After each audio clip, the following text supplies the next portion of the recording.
एक बुढ़िया थी। उस बुढ़िया का एक जवान बेटा था। उसका नाम था रामनाथ। वह जीविका के लिए परदेश चला गया। पुत्र के विदेश चले जाने के बाद बूढ़ी माँ बहुत चिंतित एवं दुखी रहा करती थी। उसकी पुत्र वधू उसे प्राय नित्य खरी खोटी बातें सुनाया करती थी। इसलिए बुढ़िया प्रतिदिन अत्यंत चिंतित और उदास भाव से घर के बाहर स्थित एक कुएं की जगह पर बैठकर रोया करती थी। एक दिन उस कुएं में से दिए की माँ नामक एक स्त्री निकली और बुढ़िया से पूछा, ओ बूढ़ी माँ, तुम इस तरह से बैठकर क्यों रोती हो? तुम अपना दुख मुझसे कहो, मैं तुम्हारे दुख को करने का भरसक प्रयत्न करूंगी। बुढ़िया ने उस स्त्री से ऐसे प्रश्न सुनकर भी उसका उत्तर नहीं दिया और उसी तरह बैठकर रोती ही रही। दिए की माँ द्वारा बार बार एक ही प्रश्न दोहराए जाने से वह बुढ़िया झुंझला कर बोली, तुम मुझसे बारंबार ऐसा क्यों पूछ रही हो? क्या सचमुच ही तुम मेरा दुख दूर कर सकोगी? बुढ़िया की बात सुनकर दिए की माँ ने उसे उत्तर दिया, मैं अवश्य ही तुम्हारे दुखों का दूर करने का प्रयत्न करूंगी। बुढ़िया ने कहा, मेरा बेटा कमाने के लिए परदेश चला गया है। उसके ना रहने पर मेरी बहू मुझे हमेशा बुरा भला कहती रहती है।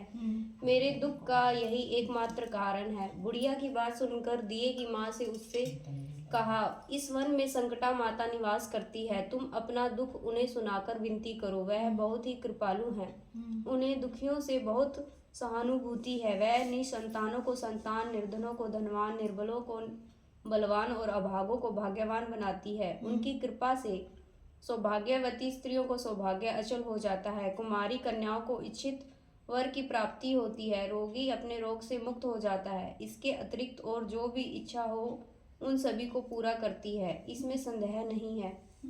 दिए की माँ से ऐसी बात सुनकर बुढ़िया संकटा माता के पास गई और उनके चरणों में गिरकर संस्थान दंडवत करके विलाप करने लगी। संकटा जी ने दर्याद होकर बुढ़िया से पूछा, बुढ़िया, तुम किस दुख के कारण रो रही हो? बुढ़िया ने कहा, हे माता, आप तो सब कुछ जानने वाली हो। आपसे कुछ भी छिपा नहीं है। आप मेरे दुख को दूर कर दें। बुढ़िया की बात सुनकर संकटा माता ने कहा, तुम पहले मुझे अपना दुख बताओ। संकटा माता के ऐसे कहने पर बुढ़िया ने कहा, मेरा लड़का परदेश चला गया है। उसके घर में ना रहने से मेरी बहू मुझे तरह तरह की बातें सुनाती रहती है। इसी कष्ट के कारण मैं विवश होकर रोती रहती हूँ। बुढ़िया की दर्द भरी बातें सुनकर संकटा माता ने कहा, तुम घर जाकर मेरे लिए मनोती मान लो कि हे संकटा माता, यदि मेरा लड़का सकुशल घर वापस आ जाएगा तो मैं आपकी पूजा करूंगी और सुहागिन स्त्रियों को आमंत्रित करके उन्हें भोजन कराऊंगी। संकटा माता के कथा अनुसार उस बुढ़िया ने घर जाकर लड्डू बनाए, परंतु विचित्र बात यह थी कि अब जब भी बुढ़िया 7 लड्डू बनाती तो 7 की जगह 8 लड्डू बन जाते। इस कारण से बुढ़िया बहुत असमंजस में पड़ गई। ऐसा होने के का क्या कारण है? कहीं मेरी गलती से गिनती करने में तो भूल नहीं हो रही, अथवा अपने आप 8 लड्डू बन जाने का कोई अन्य कारण है। उसी समय वृद्धा स्त्री के वेश में माता संकटा प्रकट हुई और बुढ़िया से कहा, क्यों बुढ़िया, आज तुम्हारे यहाँ कोई उत्सव है क्या? यह सुनकर बुढ़िया ने कहा, हाँ, आज मैंने संकटा जी के लिए सुहागिन स्त्रियों को भोजन कराने का निमंत्रण दिया है। किंतु जब गिनकर 7 लड्डू बनाती हूँ तो वे लड्डू अपने आप 8 ही बन जाते हैं।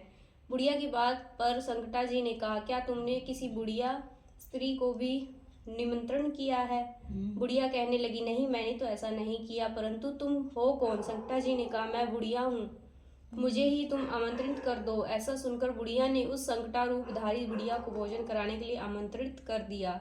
इसके बाद बुढ़िया के घर पर सभी आमंत्रित सुहागनें आ पहुंची और बुढ़िया ने सबको लड्डू तथा अन्य मिठाई आदि का भोजन करवाया। इससे माता संकटा जी की कृपा से उस रामनाथ के मन में अपनी माता एवं पत्नी से मिलने की प्रबल इच्छा उत्पन्न हो गई। सुहागिनों के भोजन करते ही उस बुढ़िया का लड़का परदेश से अपने घर आ गया।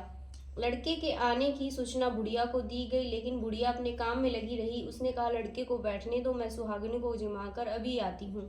लड़के की बहू ने पति आगमन का समाचार पाकर पति के स्वागत के लिए वहां से तुरंत प्रस्थान कर दिया।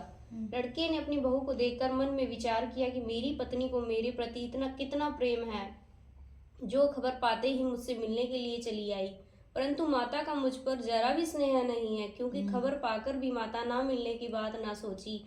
जब पूजा का काम समाप्त हो गया और सब सुहागिनें भोजन करके अपने अपने घरों को लौट गई तो बुढ़िया अपने बेटे से मिलने के लिए उसके पास आ पहुंची। माँ के आने पर लड़के ने पूछा, माँ तू अब तक कहाँ थी? माँ ने उत्तर दिया, बेटा तुम्हारी कुशलता के लिए मैंने ही संकटा माता से मनौती मानी थी और उसी को पूरा करने के लिए सुहागने जिमा रही थी।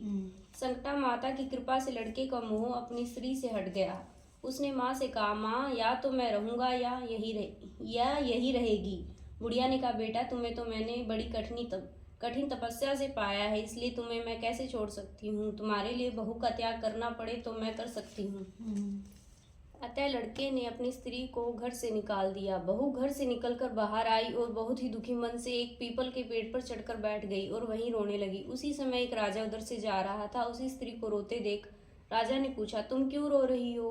उसने अपनी सारी बात राजा को बताई। राजा ने कहा, आज से तुम मेरी धर्म बहन हो, इसलिए तुम रो मत और पेड़ के नीचे उतर आओ। मैं तुम्हारे सभी संकटों को दूर करने का प्रयत्न करूंगा। राजा के मुख से ऐसी बात सुनकर वह स्त्री पेड़ के नीचे उतर आई और राजा के साथ साथ उसके महल को चली गई। घर जाकर राजा ने अपनी रानी से सारा वृतांत कह सुनाया और रानी को संबोधित करते हुए कहा, देखो यह आज से मेरी धर्म बहन है, इसको किसी प्रकार का कष्ट नहीं होना चाहिए। राजा के यहाँ पहुंचकर फिर रामनाथ की स्त्री ने संकटा माता के निमित्त सुहागने को बुलाकर भोजन करवाया। लड्डू बांधकर रानी को भी न्योता दिया।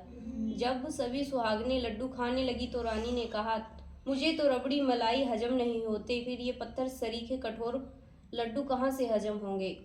ऐसी अवहेलना पूर्वक बातें कहकर रानी ने लड्डू खाने से इनकार कर दिया। संकटा माता की कृपा से सुहागनों को भोजन करते ही उस स्त्री का पति उसको लेने के लिए आ गया। उसने अपनी पत्नी को माता संकटा की पूजा करते हुए देखा। संकटा माता को हाथ जोड़कर उसने अपनी पत्नी से कहा, प्रिय मेरे अपराधों को क्षमा करो। पत्नी ने कहा, आप मेरे ईश्वर रूप हैं, मेरे अपराधों को आप क्षमा करें। यो कहकर उन दोनों ने मिलकर माता की सविधि पूजा की। पूजा की समाप्ति होने पर वह दोनों स्त्री पुरुष प्रसाद खा पी कर अपने घर जाने के तत्पर हुए। जाते समय बहू ने रानी से कहा, मुझको जब दुख पड़ा तो मैं अपने धर्म भाई के साथ तुम्हारे घर चली आई, और यदि तुमको भी कभी किसी तरह का कष्ट पड़े तो तुम यहाँ निसंकोच भाव से चली आना। ऐसा कहकर बहू अपने पति के साथ राजा के महल से विदा हो गई। संकटा माता को निरादर करने के कारण रानी पर संकटा माता का प्रकोप हो गया और बहू के जाने के बाद ही उसका सारा राज्य नष्ट हो गया। ऐसी विपत्ति में पड़कर रानी ने राजा से कहा, ना मालूम वह तुम्हारी धर्म बहन कैसी थी कि उसके यहाँ से जाते ही यहाँ का सब कुछ नष्ट भ्रष्ट हो गया। रानी ने राजा से कहा, वह जाते जाते इस समय यह कह गई कि तुम्हारे ऊपर जब भी कोई कष्ट आ पड़े तो तुम मेरे घर चली आना, इसलिए हम लोगों को उसके यहाँ ही चलना चाहिए। ऐसा निश्चय करके राजा रानी दोनों अपने धर्म बहन के घर गए।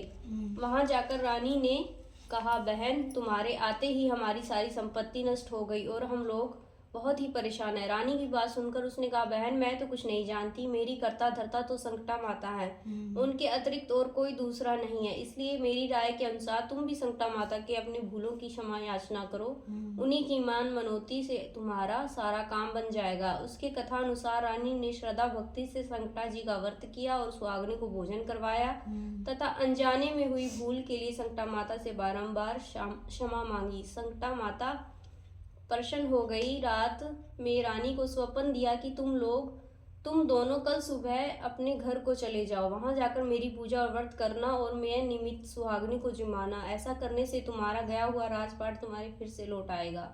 रानी ने अपने घर जाकर संकटा माता का व्रत करके सुहागनी को न्योत कर उन्हें भोजन करवाया। संकटा माता की कृपा से उनका राजपाट पुनः मिल गया। संकटा माता के इन भक्तों की कथा को जो सुनेगा सुनाएगा और नृत्य प्रति जो उनका पूजा पाठ तथा व्रतादि करेगा उसे किसी प्रकार का कष्ट नहीं उठाना पड़ेगा और उसकी सारी इच्छाएं निश्चित रूप से पूरी होगी।